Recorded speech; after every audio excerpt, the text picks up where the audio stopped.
Visiting are के session है ना उसमें करें। यहाँ पे जो हम डिस्कस करेंगे ना, स्पेशली जो एक्सरसाइज दी हुई है ना उसको डिस्कस करेंगे वर्चुअल प्रोग्रामिंग लैब में। यूजिंग नेमस्पेस हम इसलिए यूज करते हैं कि अगर आपने एक वेरिएबल डिक्लेयर किया है, ठीक है, सपोज एज के नाम से, ठीक है, अब आप को एक और वेरिएबल डिक्लेयर करना चाहते हैं एज के नाम से, तो वो आपको अलाउ नहीं करेगा कि आपको, जब एक और वेरिएबल डिक्लेयर करेंगे तो आपको कहेगा कि ऑलरेडी एक वेरिएबल डिक्लेयर है इस नेम से, ठीक है। तो इसी तरह अगर आपने कोई फंक्शन क्रिएट किया है, ठीक है, और उसी नाम का एक और फंक्शन बनाना चाहते हैं तो वो आप वो नहीं कर सकते एक ही फाइल के अंदर, ठीक है। अच्छा, उसके लिए फिर सोल्यूशन क्या है? ये जो चीजें हैं ये ना, ये आई हैं एडवांस लैंग्वेजेस जैसे जावा हो गई या सी शार्प। अपनी स्क्रीन शेयरिंग और कैमरा ऑफ कर दें, ठीक है। ये चीजें आई हैं एडवांस लैंग्वेज जैसे सी शार्प और जावा, वहां से आई हैं। ये नेम स्पेस का कॉन्सेप्ट वहीं से है, ठीक है। इसमें क्या है कि हम चाहते हैं कि अगर सेम नेम के कोई ऑब्जेक्ट या सेम नेम की कोई क्लास या सेम नेम के कोई फंक्शन हो गया या सेम नेम के कोई वेरिएबल हम बनाना चाहते हैं तो उसको डिफरेंट नेम स्पेस के बना लें। इसकी मैं आपको एग्जांपल दूंगा जो आपसे आसान होगी अंडरस्टैंड करना कि आपके पास एक सी ड्राइव है, एक डी ड्राइव है। आप सी ड्राइव में एक फोल्डर बनाते हैं सैलरी के नाम का, ठीक है। अब सेम सैलरी का नाम का फोल्डर आप सी ड्राइव में दोबारा नहीं बना सकते। आप बनाएंगे तो वो कहेगा ऑलरेडी मौजूद है, ओवरराइट कर दें, ठीक है। उसका सोल्यूशन क्या है? सोल्यूशन ये है कि आप उसी नाम का अगर फोल्डर बनाए तो आप डी ड्राइव में बना लें या ई में बना लें या एफ में बना लें, ठीक है। तो नेम स्पेस इस तरह की चीज है कि आपने एक उनकी नेम स्पेस बना ली है, ठीक है, उसको आपने नेम दे दिया है। अब उसके अंदर जो चीजें होंगी ना वो उस नेम से रिलेटेड होंगी, ठीक है।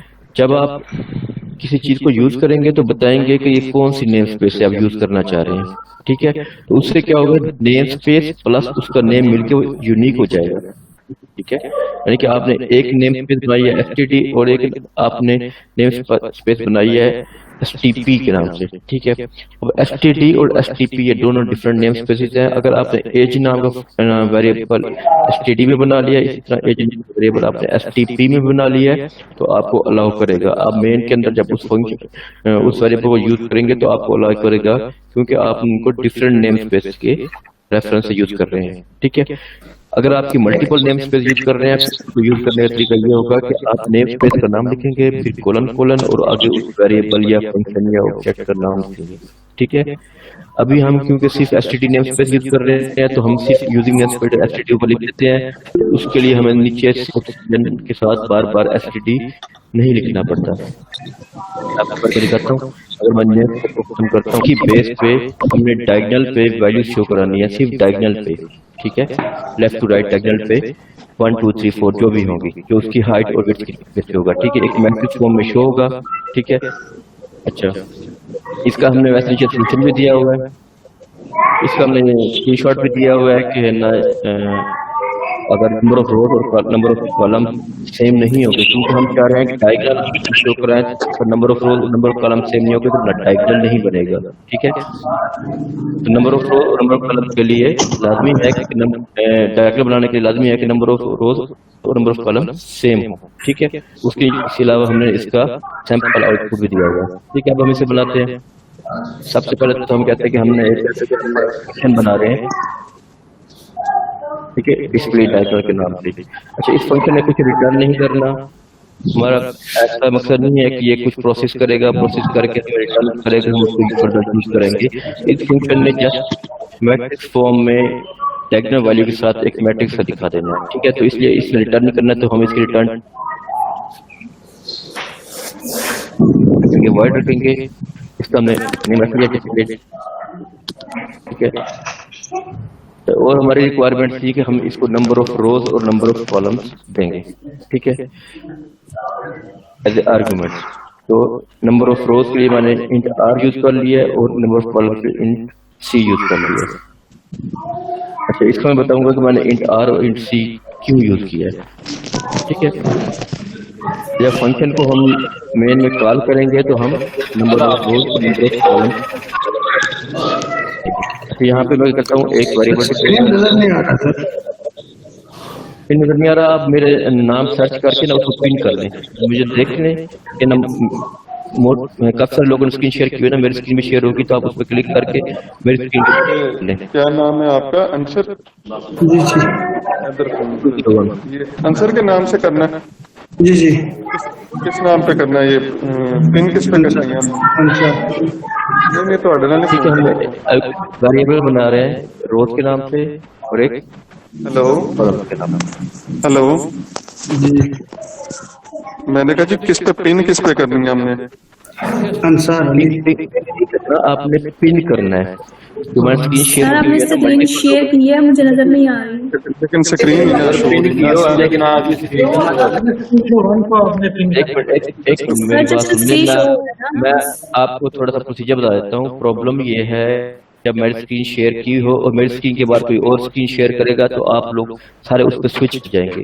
तो इसका सोल्यूशन ये है कि जब मैं स्क्रीन शेयर करता हूँ, आप मेरी स्क्रीन को पिन कर लें और उसके बाद कोई स्क्रीन शेयर ना करें।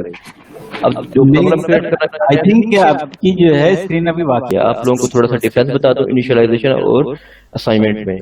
वेरिएबल जब हम बनाते हैं, मैंने एक वेरिएबल बनाया इंट एज, ये डिक्लेरेशन है, इसको हम डिक्लेरेशन कहते हैं। ठीक है, स्टूडेंट टाइम पे नहीं आते, फिर कहते हैं सर हमें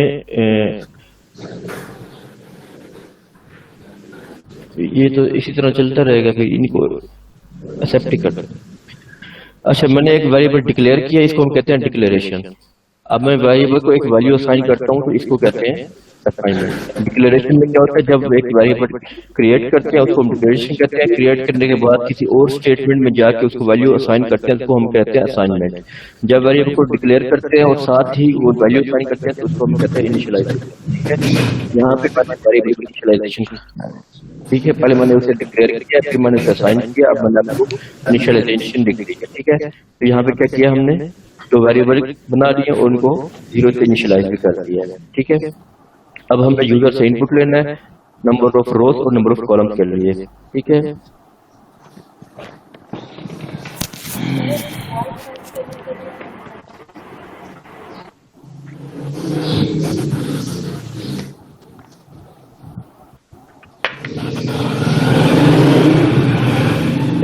यूजर से इनपुट पे कोड लिख लिया,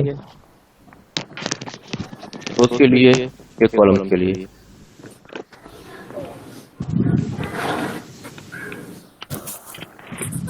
ठीक है, इसको अगर हम चेक करने विषय से चेक भी कर सकते हैं, यहाँ तक अभी ठीक है। भी आप लोग की प्रैक्टिस नहीं है तो आप साथ साथ थोड़ा थोड़ा करते रहे और साथ साथ चेक करते रहे। ठीक है, ताकि ये ना हो कि आप बाद में फाइल करें तो आपको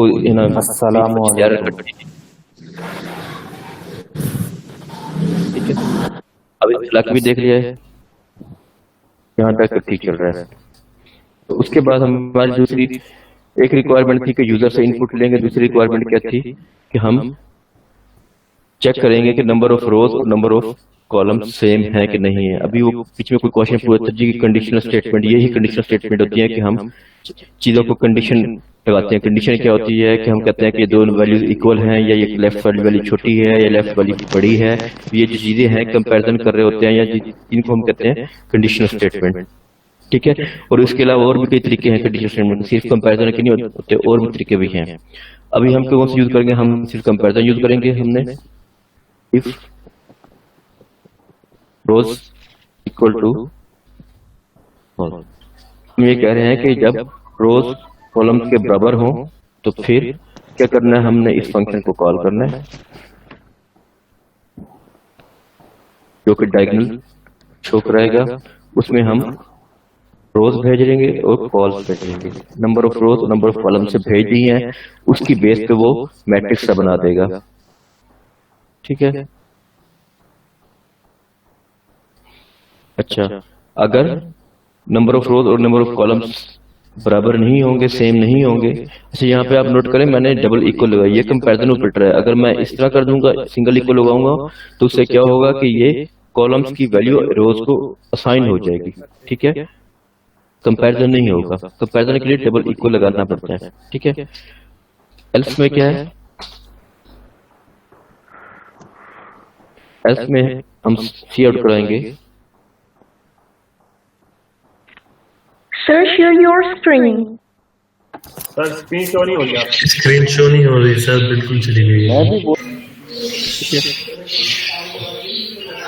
यहाँ में मैसेज शो करा दिया है कि जब नंबर ऑफ रोज और कॉलम सेम नहीं होंगे तो number of rows and columns are not equal. ठीक है, इसको हम चेक कर लेते हैं। अभी हमने इस फंक्शन के अंदर कुछ नहीं लिखा, मैट्रिक्स फॉर्म में या डायगोनल वैल्यूज शो कराने का भी हमने कुछ नहीं लिखा, सिर्फ हमने उसका स्केच सा बना लिया है। ठीक है, फंक्शन से अलावा जो जितनी चीजें रिक्वायर्ड थी वो हमने कर ली है।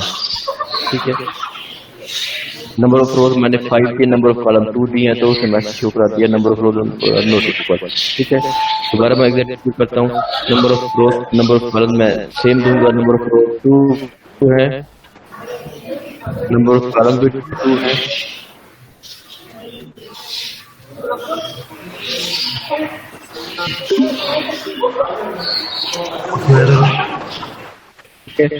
Number of rose number column same है तो कोई हमें इस तरह का मैच नहीं होगा कि नंबर ऑफ कॉलम और नंबर ऑफ रोज सेम नहीं है। ठीक है, अब हम जाते हैं अपने डिस्प्ले डायगोनल जो फंक्शन है इसके अंदर जो हमें काम करना है। सर ये आपने रोज और कॉलम के दरमियान 2 इक्वल टू के साइन डाले हैं। हाँ, ये उससे कंपैरिजन करने के लिए हम कंपेयर कर रहे हैं कि इसके अंदर जो वैल्यू पड़ी है और इसके अंदर जो वैल्यू पड़ी है वो बराबर है। ठीक है, यूजर इनपुट करेगा, अब यूजर ने जो इनपुट करेगा वो रोज में सेव होगा और अपना जो दोबारा इनपुट करेगा वो कॉलम में सेव होगा। ठीक है, तो हम ये चेक कर रहे हैं कि रोज के अंदर जो वैल्यू पड़ी है और कॉलम के अंदर जो वैल्यू पड़ी है सेम है। अगर सेम है तो इस फंक्शन को कॉल करो, अगर सेम नहीं है तो ये मैसेज शो करो। ठीक है, तो ये डबल इक्वल कंपैरिजन के लिए यूज होता है। ठीक है, इसके अलावा कंपैरिजन के लिए तो सर ऊपर जो आर आपने लिया इंटीजर आर वगैरह लिए ये हमने वेरिएबल डिक्लेयर किया जी, वेरिएबल डिक्लेयर किया, इनिशियलाइज किया, उसके बाद ये मैसेज शो कराया है यूजर के लिए, उसको यूजर से इनपुट लिया है। ठीक है, और नीचे यूजर से इनपुट लिया कॉलम के लिए। ठीक है, अच्छा अब हम फंक्शन पे आ जाएं। यहाँ पे अब मैं बता रहा था कि मैंने इंट रो की जगह इंट आर को लिखा है, इंट सी को लिखा है। अच्छा मैं इसको यहाँ पे ये भी लिख सकता था कि इंट रोज लिखा है यहाँ पे। ठीक है, तो इसे इंट फॉर लिखा। सर वैल्यू आपने 0 दिए थे, 5 और 2 को यहाँ से यूजर से इनपुट ले रहे हैं ना। ये देखिए इनपुट क्या है कि जब मैं यहाँ से प्रोग्राम चलाता हूँ ना तो यहाँ पे ये वेट करता है। यहाँ से मैं ये देखिए मैं इनपुट कर रहा हूँ इसके अंदर। ठीक है, ये जो इनपुट है वो इसके अंदर जाकर सेव होता है और सेव होगा। 0 इसलिए दिया है कि इसको एक वैलिड वैल्यू मिल जाए। अगर इन केस अगर यूजर का इनपुट हमने प्रोग्राम में कोई ऐसी बग डाल दिया, कोई ऐसी प्रॉब्लम छोड़ दी है जिससे यूजर का इनपुट हम सेव नहीं कर रहे, यानी कि मैं ये करना भूल गया था, ये वाली स्टेटमेंट में लिखना भूल गया था सर। अगर मैं लिखना भूल गया तो सर आपकी आवाज ठीक नहीं आ रही है, ये पीछे से किसी की बहुत ज्यादा शोर की आवाज आ रही है। आप आइडेंटिफाई कर दें, मैं इनका माइक म्यूट कर देता हूँ। ये कौन है? अली हसन है सर, अली हसन है। अली है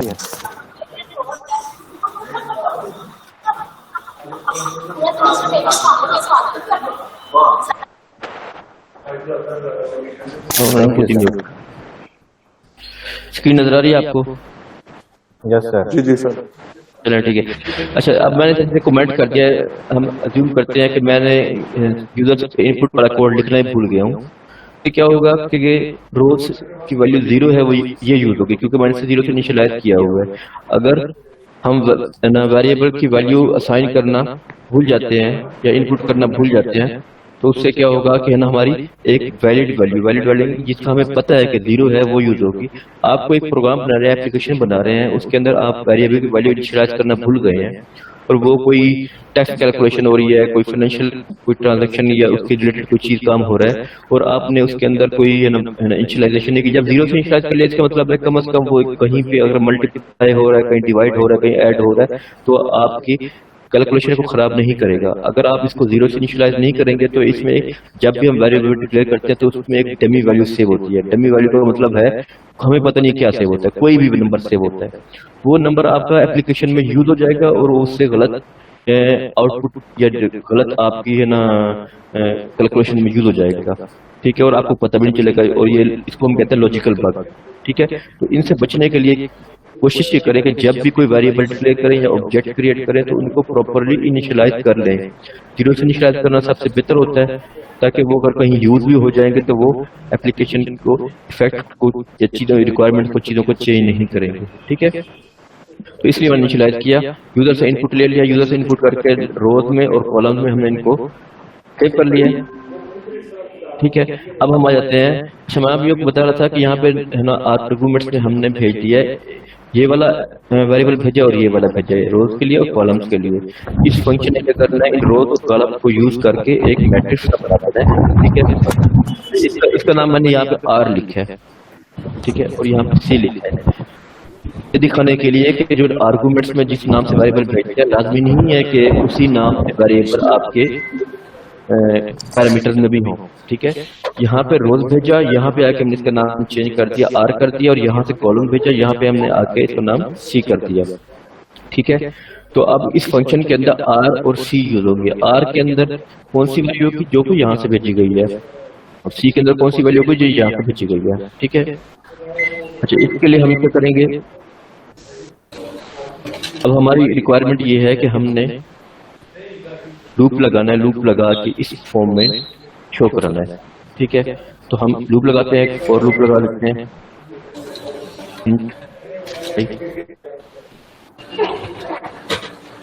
तो हमें लूप को 1 से स्टार्ट कर रहे हैं, आई इज लेस देन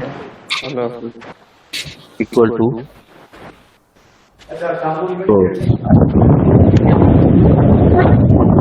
ये जो हमारा लूप है ये हमारा यूज होगा हमें क्या करने के लिए, अगर आप इसको देखें आउटपुट को, तो ये इसको नीचे मूव करने के लिए। फर्स्ट लूप होगा इस रो के लिए, सेकंड रो, थर्ड रो। ठीक है, तो ये जो हमारा जो लूप है रोज वाला, ये रो वाइज नीचे मूव करने के लिए। ठीक है, इसके अंदर हम एक और लूप बनाएंगे, और लूप एक्सक्यूज मी सर,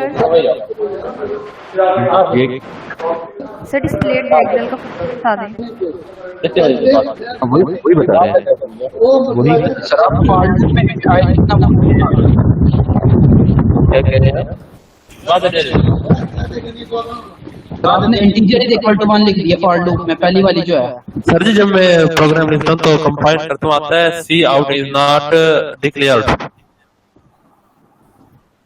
ठीक है, मैं बताता हूँ, एक मिनट पहले इसको कंप्लीट कर लें। ये हमारी जो प्रॉब्लम की रिक्वायरमेंट है, लाजमी नहीं है कि आप लूप 0 से ही स्टार्ट करें, आप अपने प्रॉब्लम के हिसाब से जहां से मर्जी स्टार्ट करें।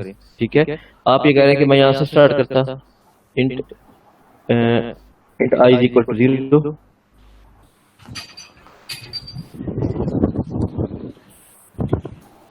अच्छा, उसके बाद जे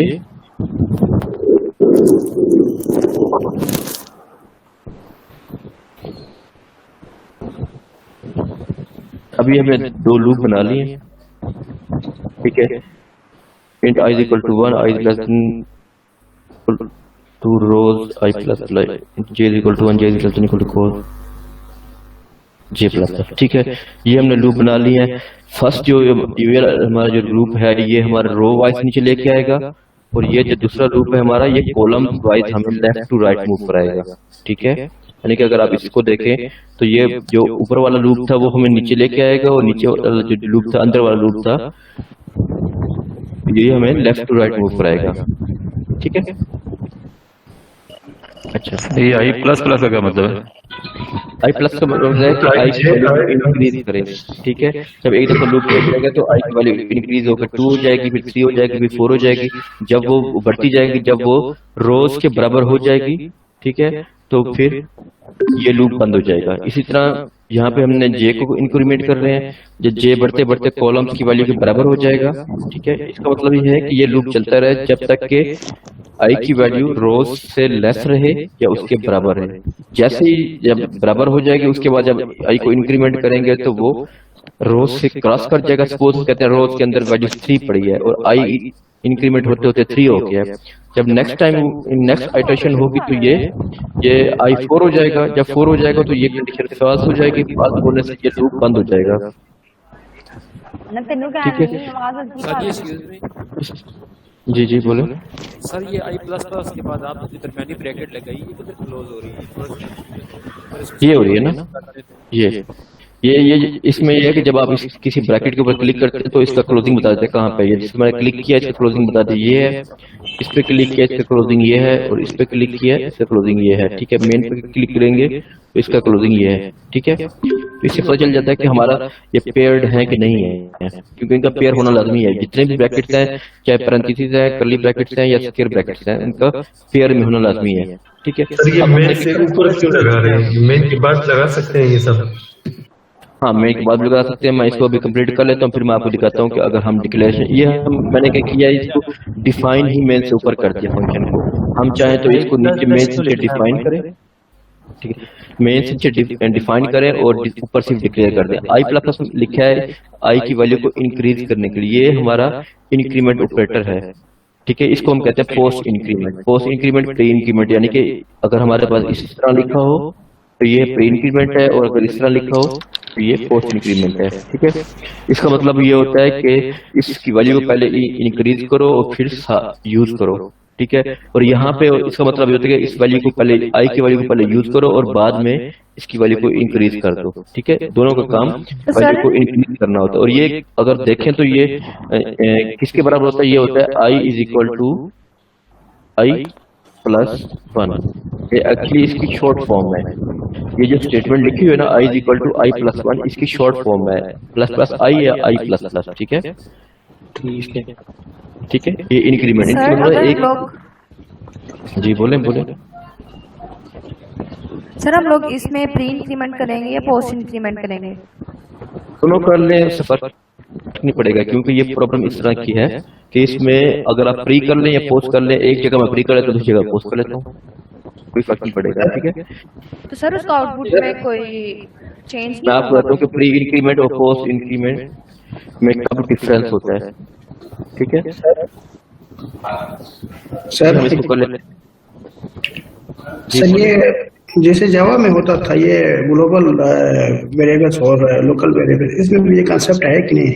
हाँ, इसमें भी ग्लोबल लोकल वेरिएबल्स हैं। जो वेरिएबल फंक्शन के अंदर डिक्लेयर किया जाएगा वो लोकल होगा। अगर मैं यहाँ पे एक वेरिएबल बुलाता हूँ इंट एज के नाम से, तो ये इस फंक्शन के अंदर ही एक्सेसिबल है। फंक्शन से बाहर मैं इसको एक्सेस करने की कोशिश करूंगा तो वो कहेगा कि इस स्कोप में अवेलेबल नहीं है। इसी तरह अगर मैं एक वेरिएबल बनाता हूँ इंट एज, फंक्शन तमाम फंक्शन से बाहर बना लिया मैंने, इस फंक्शन से भी बाहर बनाया, इससे भी बनाया। अब ये ग्लोबल वेरिएबल है, अब ये इस फंक्शन में भी एक्सेसिबल है और मेन के अंदर भी एक्सेसिबल है।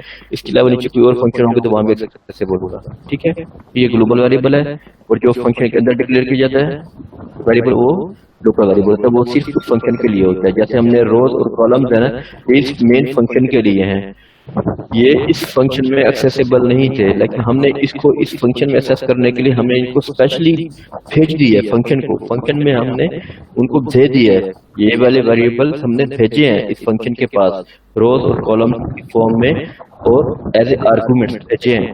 अगर हम इनको ना भेजते ना, यहाँ पे मैं फिर को खत्म कर दूं, मैं डिलीट कर दूं ये, तो अब फंक्शन में कुछ नहीं भेजा आर्गुमेंट्स में, तो वहां पे वो जो रोज और कॉलम में एक्सेस कर रहा हूँ, ये जो वाली वहाँ एक्सेस कर रहा था वो एक्सेसिबल नहीं होगी, क्योंकि ये फंक्शन यहाँ पे डिक्लेयर हुए थे, इनकी यहाँ पे एक्सेस नहीं है।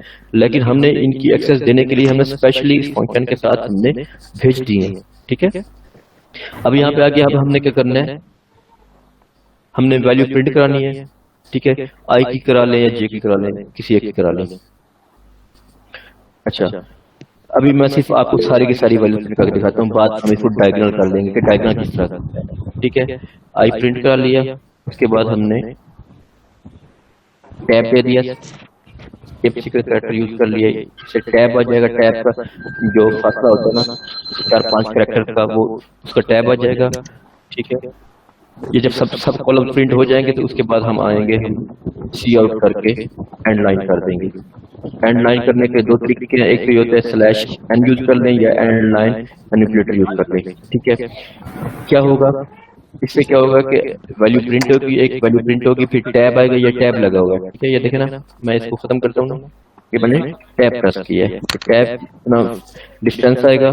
ठीक है, उसके बाद नेक्स्ट वैल्यू प्रिंट होगी, फिर टैब आएगा, फिर नेक्स्ट वैल्यू प्रिंट होगी। उसके बाद जब इनर लूप खत्म हो जाएगा, एक बार सारे कॉलम्स हो जाएंगे, फिर हम नेक्स्ट रो पे आएंगे। नेक्स्ट रो पे आने से पहले हमने क्या किया कि हमने एंड लाइन कर दिया। एंड लाइन से क्या होगा कि जो हमारा डिस्प्ले वाला पॉइंटर है, जो कि ये जैसे ये पॉइंटर मूव कर रहा है इस तरह ये इधर मूव कर जाएगा, उसके बाद फिर वाइट प्रिंट होगा, फिर इधर मूव कर जाएगा, फिर वाइट प्रिंट होगी। तो एक इस तरह से मैट्रिक्स फॉर्म में देंगे।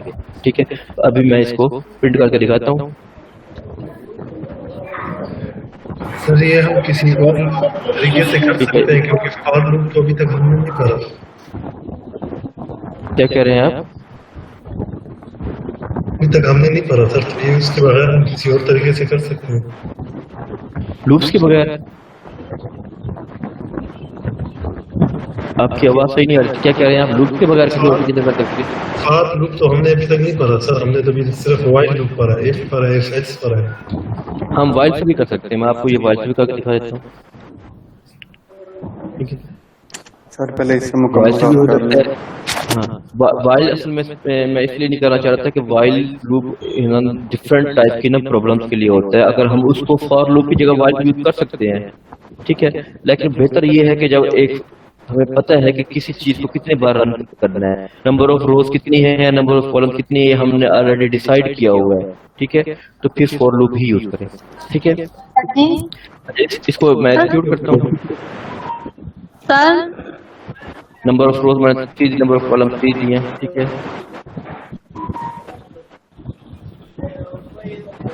सर जी बोले सर ये बोले ना। ऐसे हमने एंड से मेन से पहले क्या लिखना है हमसे? आपकी बात समझ नहीं आई, क्या कही आपने? मेन से पहले क्या लिखा है? ये फंक्शन जी सर। सर आगे को हमें आगे मैं आपको बताता हूँ कि मेन से पहले इसलिए लिखे ताकि इसकी डिक्लेरेशन और डेफिनेशन अलग अलग ना करनी पड़े। ठीक है, इसको हमने मेन से पहले ही डिफाइन कर दिया है। अभी मैं आपको बता देता हूँ कि इसको हम मेन से पहले खाली डिक्लेयर भी कर सकते हैं और डेफिनेशन मेन के बाद दे सकते हैं। ठीक है, अच्छा मैंने अब प्रोग्राम को चलाया है। ठीक है, सर मेन के बाद लिखनी तो कुछ प्रॉब्लम तो नहीं है सर? क्यों नहीं है, मैं इसको कर ही देता हूँ, मेन के बाद ही कर देता हूँ। डेफिनेशन मैंने मेन की, डेफिनेशन मैंने मेन के बाद दे दी। ठीक है, सही हो गया सर, सही है। स्क्रीन शेयर नहीं हो रही, अब स्क्रीन नहीं शो हो रही। किसी और ने शेयर कर सर हो रही है स्क्रीन शो, सर हो रही है। सर नहीं हो रही है स्क्रीन शो, हो रही है तकमील, सर नहीं हो रही। नहीं हो रही है सर, नहीं स्क्रीन शो आपके इन लोगों ने आपकी स्क्रीन की नहीं की। सर हो रही है शो, स्क्रीन शो हो रही है, पिन करें स्क्रीन को। पिन की हुई है, नहीं हो रही, पिन की हुई है स्क्रीन लेकिन शो नहीं हो रही है। थर्ड में चली गई है भाई। नंबर अब ये 1 2 3 1 2 3 इस तरह प्रिंट हो गए हैं। ठीक है, अब हमने क्या करना है, हम चाह रहे हैं हमारी रिक्वायरमेंट थी कि हमारे पास जस्ट ये डायगोनल पे वैल्यूज आए और जगह पे जीरोस आए। ठीक है, डायगोनल पे वैल्यू कब आएंगी? डायगोनल वैल्यू उस वक्त आएंगी जब नंबर ऑफ रोज और नंबर ऑफ कॉलम सेम होंगे।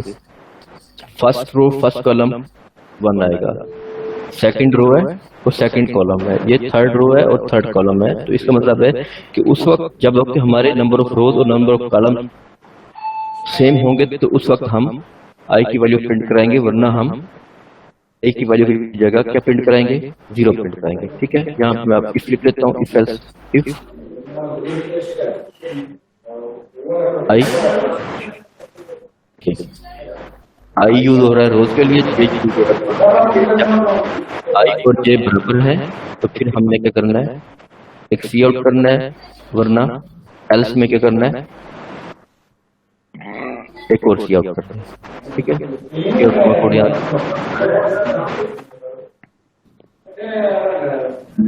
लिखा हुआ।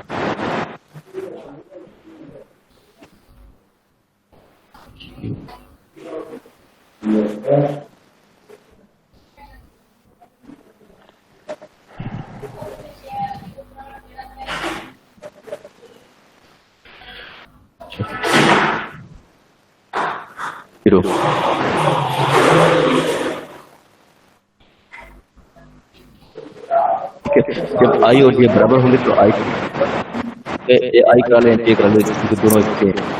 और जब आई और जे बराबर नहीं होंगे तो फिर 0 फाइल करते हैं।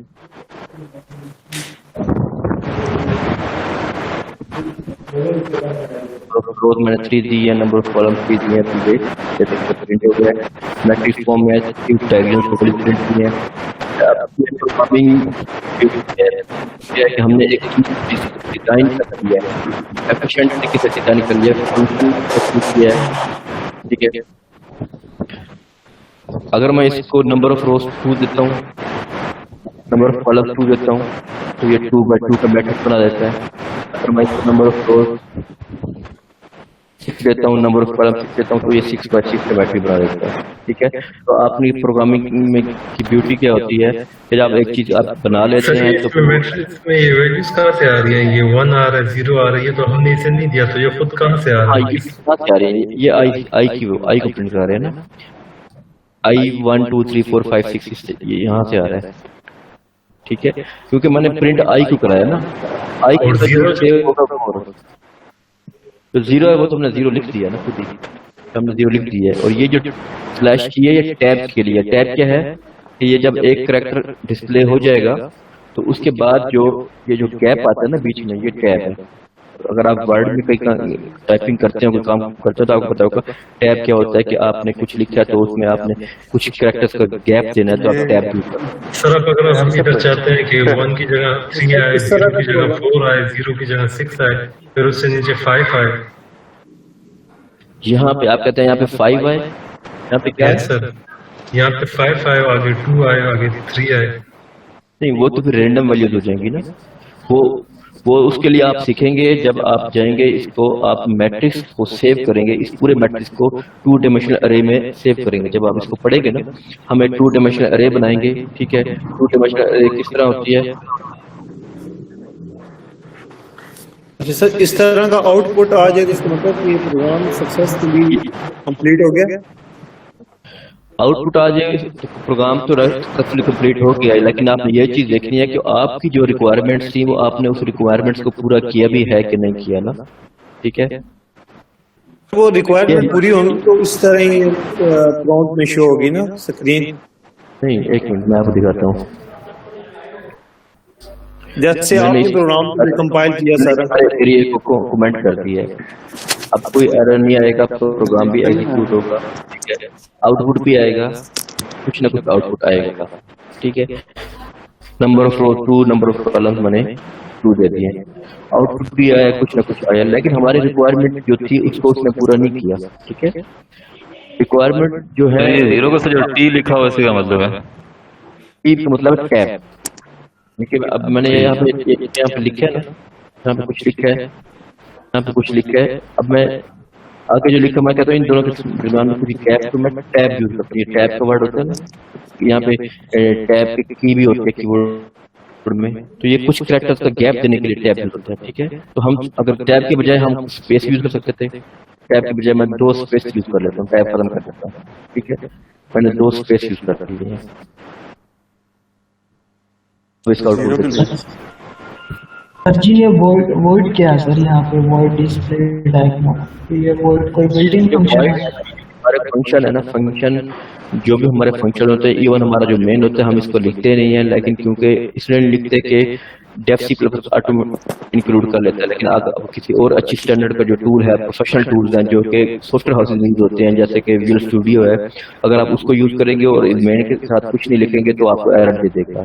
तो इसका सही सिंटैक्स है या तो वाइड यूज करें, इसमें कुछ रिटर्न नहीं करना, अगर इसमें कुछ रिटर्न करना है तो वो सारा रिटर्न टाइम लिखेंगे।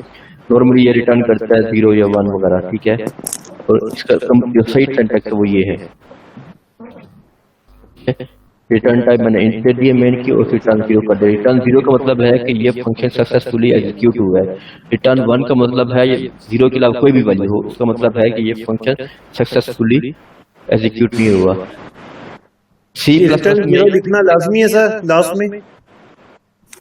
देखिए अगर आप return type Dev C plus use कर रहे हैं फिर तो आप जरूरत नहीं है, क्योंकि Dev C plus automatically include कर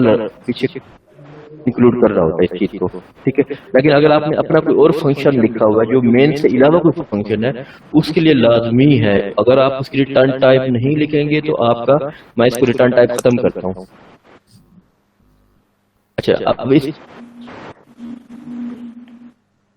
इसमें ये भी मसला है कि मैंने यहाँ पे रिटर्न टाइप वाइड रखी है, इधर मैं इसको इंट करता हूँ, यहाँ पे थोड़ा इशू प्रॉब्लम हो जाएगा। क्या हो जाएगा कि यहाँ पे हमने फंक्शन डिक्लेयर किया, उसकी रिटर्न टाइप इंट रखी है, और जब फंक्शन की डेफिनेशन दिया तो उसकी रिटर्न टाइप वाइड रखी है, तो ये दोनों आपस में मैच नहीं कर रहे, इसका भी एरर रहेगा। ठीक है, ये देखिए, तो उसने बताया कि वाइड जो डिस्प्ले है ना, इसमें ना इससे मैच नहीं कर रहा। जो और डिक्लेरेशन है उसमें इंट है, और इसमें जहाँ पे ये न्यू डिक्लेरेशन है वो वाइड डिस्प्ले है। वो कहता है कि old declaration int display diagonal था और न्यू डिक्लेरेशन वाइड डायगोनल है।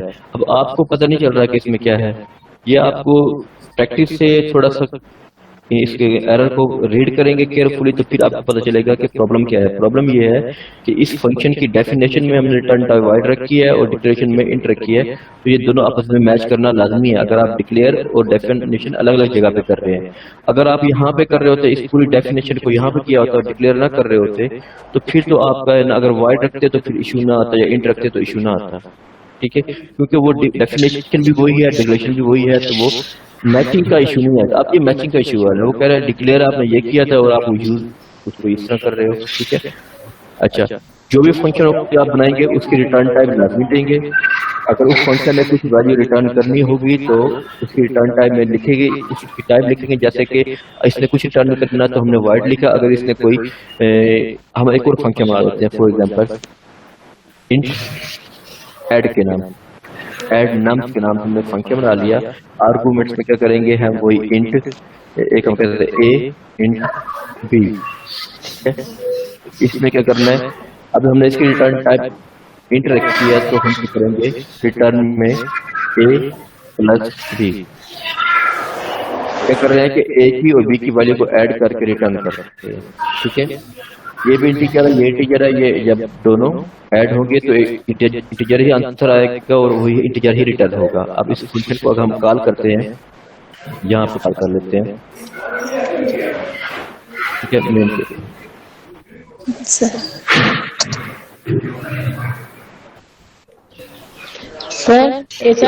में हम रोज और कॉलम पे देते हैं। ठीक है, वही जो रोज और कॉलम से। अब ये फंक्शन क्या करेगा, रोज और कॉलम्स को ऐड करेगा और हमें रिटर्न कर देगा। अब इस फंक्शन की जगह पे क्या आएगा, एक नंबर आ जाएगा। अब वो नंबर यहाँ पे अगर मैं इस तरह कॉल करता हूँ तो ये हमें एरर देगा, जबकि मैंने इसको यहाँ पे कॉल किया तो कोई एरर नहीं आता, लेकिन इसको कॉल करके एरर देगा। उसका रीजन ये है कि ये है कि आप कह रहे हैं कि यहाँ पे सपोज आपने ये इस तरह लिख दिया है, सपोज हम कहते हैं ये 10 है। अब आपने कोड के अंदर 10 लिख दिया है, खाली 10 लिखा हुआ है, तो वो आपको एरर ही देगा ना। अगर आप इसको लिख दें इंट x इक्वल टू 10, फिर कोई इशू नहीं है। ठीक है, कि वो जो 10 है वो x को साइन हो गया, तो कोई एरर नहीं है। आप अगर लिख देते हैं कि सी आउट 10, फिर भी कोई इशू नहीं है। ठीक है, तो जब हमारा जो रिटर्न टाइप वाले फंक्शन जो कोई वैल्यू रिटर्न कर रहे हैं तो उनको आपने फौरन यूज करना है। अगर आप यूज नहीं करेंगे तो आपको एरर मिलेगा। अब यूज करने का तरीका क्या है कि आप या तो सी आउट करते हैं, एक तरीका ये है, या किसी वेरिएबल में सेव करते हैं। ठीक है, या किसी फंक्शन को एज ए आर्गुमेंट भेजे। आपने एक और फंक्शन बनाया होता, उसके नाम आपने रखा होता है डिस्प्ले, तो उसको आपने एक न्यूमेरिक वैल्यू भेजनी थी, उसको आर्गुमेंट में ये पूरा फंक्शन कॉल ही भेजिए। इसमें हुआ क्या है, और इसको देखिए, हमने एक फंक्शन, हम अज्यूम कर लेते हैं हमने एक फंक्शन बनाया हुआ डिस्प्ले, वो आर्गुमेंट में एक इंटीजर वैल्यू लेता है। अब ये फंक्शन कॉल होगा, सबसे पहले ये फंक्शन कॉल होगा। इस फंक्शन कॉल से एक न्यूमेरिक वैल्यू रिटर्न होगी और इस फंक्शन के आर्गुमेंट में वो न्यूमेरिक वैल्यू पास हो जाएगी। यानी कि एक फंक्शन के अंदर ही फंक्शन के आर्गुमेंट्स में ही एक फंक्शन कॉल हो रहा है। ये फंक्शन कॉल होगा, इस फंक्शन कॉल से क्या होगा, यहाँ पे आ जाएंगे, इन दोनों नंबर्स को ऐड करेंगे, ऐड करके रिटर्न करेंगे, एक नंबर रिटर्न होके यहाँ पे आ जाएगा। सपोज हम कहते हैं नंबर जो रिटर्न हुआ 10 है, तो इस डिस्प्ले को क्या मिलेगा, डिस्प्ले को यहाँ पे 10 मिलेगा। सर ये रोज और कॉलम का इक्वल होना जरूरी है? नहीं, हमारी जो ये स्पेसिफिक ये जो हमारी प्रॉब्लम है, हम डिस्कस कर रहे हैं। अच्छा, वो उसको तो डिस्प्ले नहीं कराया ना आपको, उसको मैं सी आउट कर लेता हूँ ताकि चेक करने के लिए। सर जो प्रॉब्लम है ना, इस प्रॉब्लम में लाजमी नंबर ऑफ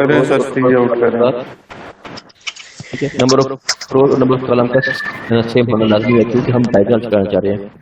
कंपाइल कर लिया, चेक करने के लिए कोई एरर कोई वार्निंग के लिए कॉलम्स इक्वल ना हो तो फिर number of rose number of column enter किया, देखिए 6 आ गया। अच्छा, अभी हमने एक और चीज नोट की हुई थी कि हम कहते थे नंबर ऑफ रोज और नंबर ऑफ कॉलम नहीं होंगे तो ये वाला पार्ट फंक्शन कॉल नहीं होगा, लेकिन ये 6 जो हमने ऐड किया ये वाला होगा काम। मैं इसको दोबारा एग्जीक्यूट करता हूँ प्रोग्राम को। मैंने नंबर ऑफ रोज 2 दिए, नंबर ऑफ कॉलम मैंने 5 दे दिए, बराबर नहीं है, लेकिन ये देखिए यहाँ पे 7 आया है, ठीक है। 2 + 5 7 तो आया है, ठीक है। इसको हमने अगर वो करना है तो हम इसका ये कर सकते हैं कि यहाँ पे एक एंड लाइन लगा लें। सर ये किसी और आसान तरीके से हम ये बना सकते हैं ये मैट्रिसेस इसी प्रॉब्लम को? यस सर, इस प्रॉब्लम को किसी आसान तरीके से। नहीं, आसान तरीका तो ऐसी मुश्किल तो नहीं था कोई। कोई और टैब से पहले 0 लगाना, टैब लेने से पहले 0 लगाना लाजमी है। देखिए हमारी जो प्रॉब्लम है ना, हम प्रॉब्लम को देखेंगे ना। देखिए प्रॉब्लम ये है कि हमने मैट्रिक्स फॉर्म में डिस्प्ले कराना है, ठीक है। अच्छा, टैब वाली बात है, हम कहेंगे हम पहले वैल्यू को प्रिंट कराएंगे तो टैब लेंगे। अगर मैं पहले टैब ले लेता तो ये यहाँ पे आ जाता, ठीक है। तो हमने पहले क्या किया कि वैल्यू को प्रिंट कराया। नहीं, वो मैं समझ गया हूँ, 0 लगाना लाजमी है ना टैब से पहले, ये जो फंक्शन में आपने जिधर स्लैश टैब जिधर लगाई थी स्पेस से पहले, ये जो बिल्कुल ये जो 0 है, टैब लगा लें इसकी जगह, हम इसको टैब लगा सकते हैं कि हम बेसिस के बजाय टैब लगा दें। हाँ, टैब से पहले ये जो 0 लगा हुआ है ये लाजमी है। देखिए ये जो 0 है ना, ये जो हमने 0 होंगे इनको प्रिंट कराने के लिए ये जो 0 आ रहे हैं ये सारे, ठीक है। और टैब जो है गैप के लिए सबसे पहले 1 प्रिंट होगा, फिर टैब आएगा, उसके बाद फिर 0 प्रिंट होगा, समझ आ गया, ठीक है। सर जी सर मुझे एक क्वेश्चन आपकी आवाज कट रही है, दोबारा। सर ये स्टार्ट में लाइब्रेरी फाइल से जी वो जब हम लोग सेकेंड ईयर में करते थे तो वो जो लाइब्रेरी फाइल्स थी वो चेंज थी, तो यहाँ पे चेंज है हैश चेंज होती रहेंगी। देखें आपकी प्रॉब्लम के हिसाब से होते हैं। अभी जो ये लाइब्रेरी फाइल है ना, ये हम सी आउट और सी इन यूज कर रहे हैं, तो उसके लिए ये इसको हम रीड करते हैं इनपुट आउटपुट स्ट्रीम। स्ट्रीम हम कहते हैं कि जब हमने हमारे प्रोग्राम और किसी और एप्लीकेशन के दरमियान में जो रिलेशन होता है ना, हम उसको कहते हैं स्ट्रीम। या आप यूं समझ लें कि आपके एक ना पानी की टैंकी है और आप पे हाथ है यानी कि, ठीक है, या नल कह दें हम या टूटी कह दें, तो उसके दरमियान में जो पाइप है इसको हम स्ट्रीम कह रहे हैं। वो से आपके नल तक जो है ना पानी है वो उसको देने का जरिया है। तो ये स्ट्रीम जो है ना, ये आपके एक विंडो है, कंसोल ये है, ठीक है। ये आपकी कंसोल विंडो है। इस कंसोल विंडो और आपके प्रोग्राम के अंदर जो वेरिएबल है के दरमियान में ये स्ट्रीम ये यूज हो रही है।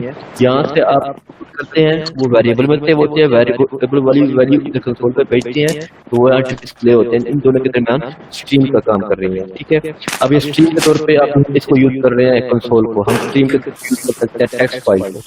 तो आप लेक्चर नंबर 19 पे जाएंगे, 18-19 पे, तो वहां पे आपको सिखाएंगे कि जो टेक्स्ट फाइल होती है, जो टेक्स्ट फॉर्म में सेव होती है, उसके अंदर डाटा किस तरह सेव करते हैं, ठीक है। जैसे अगर मैं यहाँ पे एक टेक्स्ट फाइल ओपन करता हूँ,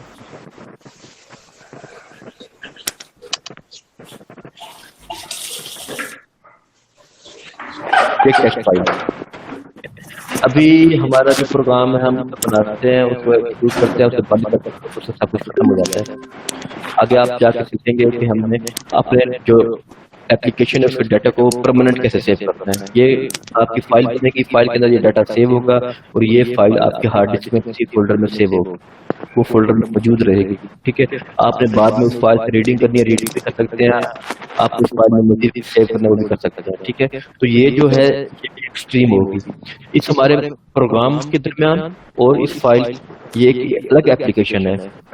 नोटपैड एक अलग एप्लीकेशन है जो कि टेक्स्ट फाइल्स के लिए होता है।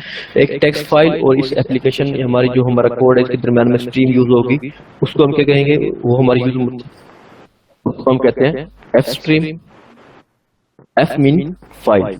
इसका मैंने क्या बताया था, इनपुट आउटपुट स्ट्रीम। इनपुट और आउटपुट करने के स्ट्रीम के लिए यूज होता है, ये फाइल स्ट्रीम के लिए है, ठीक है। इसमें स्पेसिफिकली अगर आपने देना है ना सिर्फ इनपुट के लिए तो स्ट्रीम होता है, इनपुट फाइल जिसे हम कहते हैं, ठीक है। इसी तरह ऑफ स्ट्रीम होता है, इसको हम कहते हैं आउटपुट फाइल स्ट्रीम, ठीक है। इन सब के साथ आपने .h नहीं लगाना। सर ये सारी फाइल्स हम कहाँ से देख सकते हैं कि ये फाइल में है इस एडिटर में? हाँ,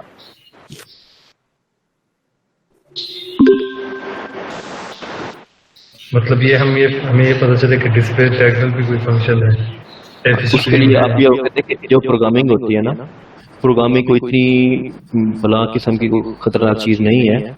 जितने भी सॉफ्टवेयर हाउसेज हैं, प्रोग्रामर्स हैं, वो R&D करते हैं। R&D का मतलब होता है रिसर्च एंड डेवलपमेंट, ठीक है। आपने कोई प्रॉब्लम सोल्व करनी है तो लाजमी नहीं है कि उस प्रॉब्लम को आप स्क्रैच से खुद करने पड़ जाए, अभी आपने खुद ही करनी है। इस कोर्स में, अगले कोर्सेज में मैं आपको प्रोफेशनल लेवल की बात कर रहा हूँ। आप मेरे कोलीग हैं या आप मेरे कोलीग नहीं भी हैं, ठीक है।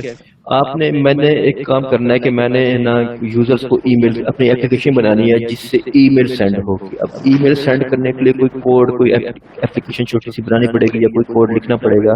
जैसे कि अब आपने एक एप्लीकेशन बना ली है, कोई बंदा है जिसको जरूरत है ऐसी एप्लीकेशन की या ऐसा कोड की जो कि डायगोनल फॉर्म में मैट्रिक्स फॉर्म में शो कराए और उसमें डायगोनल मैसेज वैल्यू शो कराए, तो आपका प्रोग्राम अपना इस प्रोग्राम को आप शेयर कर सकते हैं उनके साथ, ठीक है। आप अपने प्रोग्राम को उनके साथ शेयर कर सकते हैं। सर ये स्ट्रीम की थोड़ा सा बताना, ये एफ स्ट्रीम जो है ये फाइल हम शो इससे करवा सकते हैं किसी भी कोई भी फाइल? इससे होगा कि हम टेक्स्ट फाइल क्रिएट करेंगे अपने प्रोग्राम के थ्रू, टेक्स्ट फाइल क्रिएट करेंगे और उस टेक्स्ट फाइल के अंदर डाटा को सेव करेंगे और वहां से रीड भी कर सकेंगे, वहां राइट भी कर सकेंगे। जब आप आगे जाएंगे तो स्ट्रीम को भी थोड़ा सा डिफाइन कीजिएगा, ये स्ट्रीम क्या चीज होती है? स्ट्रीम असल में हमारा इन समझे कि एक चैनल है, एक सोर्स से डेस्टिनेशन के दरमियान कम्युनिकेशन के लिए, ठीक है। जब आप यहाँ पे बैठे हैं, आप यहाँ से अपने गूगल को हिट करना है तो आपका बीच में स्ट्रीम के तौर पर क्या यूज हुआ, आपका नेटवर्क यूज हुआ या इंटरनेट यूज हुआ। तो स्ट्रीम्स के लिए सिर्फ ये नहीं है कि आपकी कंसोल, स्ट्रीम के लिए आपका नेट भी यूज होता है, नेटवर्क यूज होता है, टेक्स्ट फाइल्स होती हैं, डेटाबेस होती है। आपने अपने प्रोग्राम के थ्रू डाटा जनरेट किया, उसको आपने डेटाबेस में सेव करना है। आपने प्रोग्राम के थ्रू डाटा को जनरेट किया, उसको आपने टेक्स्ट फाइल में सेव करना है। आपने प्रोग्राम के थ्रू डाटा जनरेट किया, उसको आपने ओवर द नेट भेजना है कहीं पे। मैं कह रहा हूँ कि मैं ये प्रोग्राम बनाता हूँ, मेरा प्रोग्राम आप देखें ना, अभी ये जो हमारी एप्लीकेशन है हम यूज कर रहे हैं, ये भी तो स्ट्रीम के तौर पर काम कर रही है ना, कि यहाँ से मैं स्क्रीन शेयर कर रहा हूँ और आप सबके पास जा रही है। वो सब जो बिट्स हैं, इंफॉर्मेशन है, वो सारी